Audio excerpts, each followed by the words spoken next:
Wala kang time mag-exercise? Pakinggan mo to.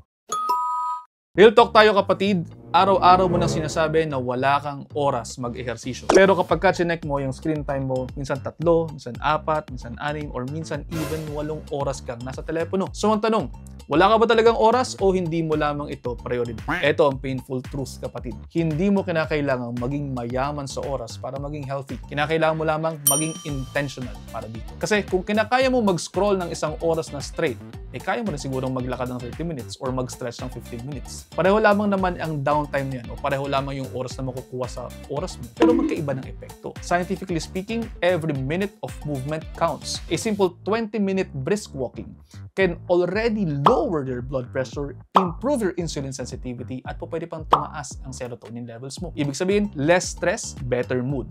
Pero alam mo kung anong mas madalas nating piliin? Yung dopamine hits mula sa likes at mula sa shares at mula sa reels sa social media. We are literally choosing temporary happiness over long-term health. Oo, gets ko yan. Minsan pagod ka na, minsan kulang ka na sa tulog, traffic pa, ang daming errands na pinapagawa ng boss mo. Pero kapag ka inisip mo yan, hindi mo kinakailangang mag-antay ng perfect moment. The perfect moment never existed. You just have to move through these imperfections. Tanong, walang oras? Mag-stairs ka instead of elevator. Habang nagtutoothbrush ka sa umaga, mag-squat ka ng 10. Habang nanonood ka ng K-drama mo, simple stretches. Huwag mo nang antayin na mawala ang stress mo bago ka kumilos. Gamitin mo yung galaw para mabawasan ang stress mo. Alam mo kung ba't ko sinasabi sa ito? Importante to kasi ang sedentary lifestyle ay isang silent killer.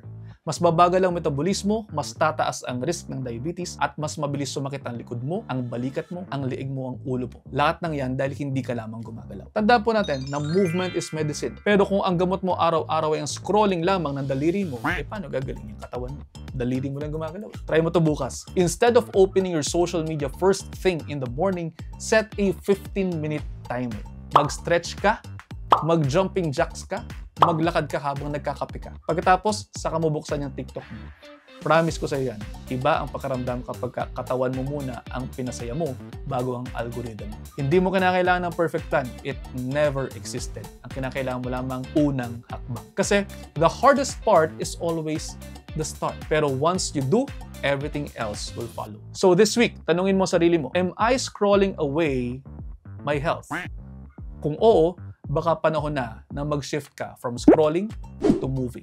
At kung gusto mo ng personalized plan para makapagsimula ka ng tama, pwede ka naming tulungan. Magpa-schedule ka sa Makalental Clinic, lagay ko dito yung page at yung number, at tutulungan ka naming i-fit sa lifestyle mo ang movement mo, ang nutrition mo, ang rest, para hindi lamang tumatagal ang inyong buhay, gumaganda pa ang quality nito. So paano? Sana po may natutunan kayo dito. Paki-share po sa inyong mga kaibigan.